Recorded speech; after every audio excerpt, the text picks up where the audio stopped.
প্রতিদিন গীতাপাঠ শুনলে মন শান্ত হয়, জীবনে সঠিক পথ দেখাতে সাহায্য করে। দুঃখ, ভয়, রাগ দূর হয়, আত্মবিশ্বাস বৃদ্ধি পায়। কর্ম ও ভক্তির মাধ্যমে হৃদয়ের শক্তি, ঘরে শান্তি ও জীবনে আলো নিয়ে আসে। তাই প্রতিদিন আমাদের চ্যানেল থেকে 2টি শ্লোক সহ একটি পাঠ শুনুন। আবৃতম জ্ঞানমেতেন জ্ঞানীন নিত্য বৈরিণা কামরূপেণ কৌন্তেয় দুষ্পুরেণ নলেন চ। হে কুন্তিপুত্র, এই কামনাই চিরশত্রুর মতো জ্ঞানীদের জ্ঞানকে আচ্ছন্ন করে রাখে। এই কামনা অগ্নি সদৃশ, কখনো তৃপ্ত হয় না এবং সর্বদা জ্ঞানকে ঢেকে রাখে। আবৃতম মানে আচ্ছাদিত, জ্ঞানম মানে জ্ঞান, এতেন মানে এই দ্বারা, জ্ঞানীন মানে জ্ঞানীদের, নিত্য বৈরিণা মানে চিরশত্রু দ্বারা, কাম রূপেণ মানে কামনার রূপে, কৌন্তেয় মানে কুন্তিপুত্র, দুষ্পুরেণ মানে কখনো পূর্ণ না হওয়া, অনলেন মানে অগ্নির ন্যায়, চ এবং। এই শ্লোকে ভগবান মানুষের আত্মিক জীবনের সবচেয়ে বড় শত্রুকে স্পষ্টভাবে চিহ্নিত করেছেন। সেই শত্রু হল কামনা। এই কামনা বাহ্যিক শত্রুর মতো নয়, বরং অন্তরে বাস করা এক চিরস্থায়ী বৈরী শক্তি। এমনকি জ্ঞানী ব্যক্তির মধ্যেও এই কামনা প্রবেশ করে তার বিবেক ও বুদ্ধিকে আচ্ছন্ন করতে পারে। ভগবান কামনাকে অগ্নির সঙ্গে তুলনা করেছেন। আগুন যেমন যতই জ্বালানি দেওয়া হোক কখনো শান্ত হয় না, বরং আরও প্রবল হয়ে ওঠে, তেমনি কামনাও ভোগের দ্বারা কখনো তৃপ্ত হয় না। এক ইচ্ছা পূরণ হলে আরেক ইচ্ছা জন্ম নেয়। এই অনন্ত আকাঙ্ক্ষাই মানুষের জ্ঞানকে ঢেকে দেয় এবং তাকে সঠিক পথ থেকে বিচ্যুত করে। এই শ্লোকের মাধ্যমে বোঝানো হয়েছে যে জ্ঞান অর্জন করাই যথেষ্ট নয়, জ্ঞানকে রক্ষা করতে হলে কামনাকে সংযত করা একান্ত দরকার। নচেত জ্ঞান থাকলেও তার কার্যকারিতা নষ্ট হয়ে যায়। এই শ্লোকে ভগবান অর্জুনকে অন্তরের শত্রু সম্পর্কে সতর্ক করেছেন। সংসার জীবনে মানুষ ইন্দ্রিয় সুখের প্রতি আকৃষ্ট হয় এবং সেই আকর্ষণ ধীরে ধীরে কামনায় পরিণত হয়। এই কামনাই জ্ঞানের উপর আবরণ সৃষ্টি করে এবং মানুষের বিচার বোধকে দুর্বল করে তোলে। এখানে বোঝানো হয়েছে যে বাহ্যিক শত্রুর চেয়েও অন্তরের শত্রু অধিকতর বিপজ্জনক। তাই আত্মসংযম ও সচেতনতা অত্যন্ত প্রয়োজন। এই শ্লোকের মাধ্যমে আমরা কি শিখতে পারি? এই শ্লোক আমাদের শেখায় যে আত্মিক উন্নতির পথে সবচেয়ে বড় বাধা হলো অসংযত কামনা। জ্ঞানী হলেও যদি কামনাকে নিয়ন্ত্রণ না করা যায় তবে জ্ঞান নিষ্ফল হয়ে পড়ে। ইন্দ্রিয় সংযম ও আত্মনিয়ন্ত্রণ অত্যন্ত দরকার, কারণ তা কামনার অগ্নিকে নিয়ন্ত্রিত করে। এই শ্লোক মানুষকে শিক্ষা দেয় যে ভোগের পথে অগ্রসর হলে জ্ঞানের আলো ম্লান হয়ে যায়। সংযম, ধর্মাচরণ ও আত্মশুদ্ধির মাধ্যমে কামনাকে দমন করলে জ্ঞান উজ্জ্বল হয় ও মানুষ কল্যাণের পথে অগ্রসর হতে পারে। ইন্দ্রিয়াণি মনোবুদ্ধি অস্যাধিষ্ঠানমুচ্যতে এতুর্বিমোহয়তিয়শ জ্ঞানমাবৃত্য দেহিনাম।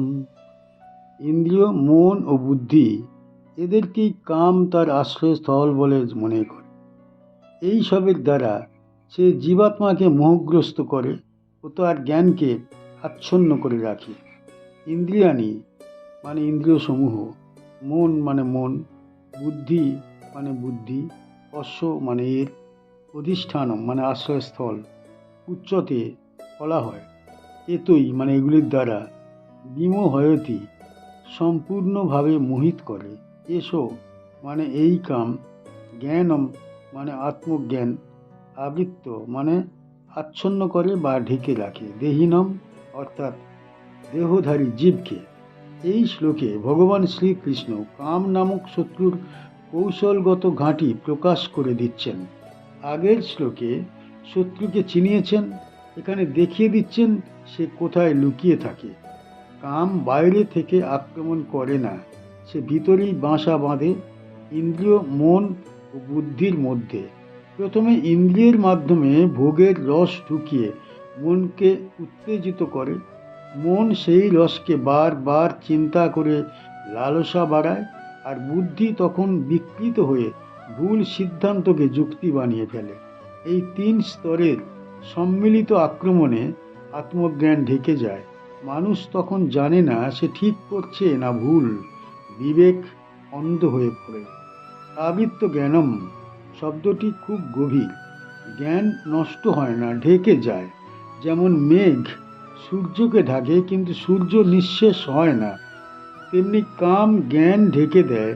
তাই মানুষ নিজেকে চিনতে পারে না। দেহিনম বলে ভগবান বোঝাচ্ছেন দেহধারী জীব যতক্ষণ দেহবোধে আবদ্ধ ততক্ষণ সে এই মোহের শিকার। এই শ্লোক আমাদের সতর্ক করে দেয়, শুধু ইন্দ্রিয় সংযম করলেই হবে না, মন ও বুদ্ধিকে শুদ্ধ না করলে কাম সম্পূর্ণ পরাজিত হয় না। যোগ সাধনার প্রকৃত যুদ্ধক্ষেত্র এখানেই। অর্জুন প্রশ্ন করেছিলেন, মানুষ না চেয়েও কেন পাপে লিপ্ত হয়? তার উত্তরে ভগবান প্রথমে কাম ক্রোধকে শত্রু বললেন, তারপর একে একে শত্রুর অবস্থান দেখালেন।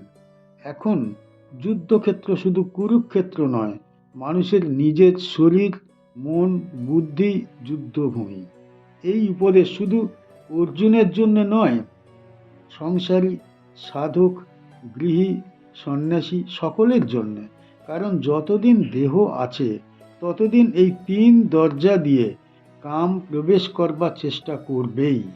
এই শ্লোক থেকে আমরা কি শিখতে পারি? কাম কোথায় লুকিয়ে থাকে তা স্পষ্টভাবে চিনে নিতে হবে। শুধু ইন্দ্রিয় দমন নয়, বুদ্ধি ও মন শুদ্ধ করা আসল সাধনা। জ্ঞান নষ্ট হয় না, ঢেকে যায়। তাই হতাশ না হয়ে সাধনা চালিয়ে যেতে হবে। ভুল যুক্তিকে বুদ্ধি মনে হলে বুঝতে হবে কাম কাজ করছে। ইন্দ্রিয়, মন, বুদ্ধির উপর নিয়মিত আত্মনিরীক্ষা জরুরি। ধ্যান, জপ ও বৈরাগ্যে এই 3 স্তর পরিষ্কার করতে হবে। দেহ বোধ যত কমবে, মোহের শক্তি তত দুর্বল হবে। আত্মজ্ঞান প্রকাশ পায় যখন কামের আবরণ সরে যায়। ভিতরের শত্রুকে না জিতলে বাইরের যুদ্ধ অর্থহীন। ভগবানের উপদেশ অনুসরণ করলেই এই যুদ্ধ জয় সম্ভব।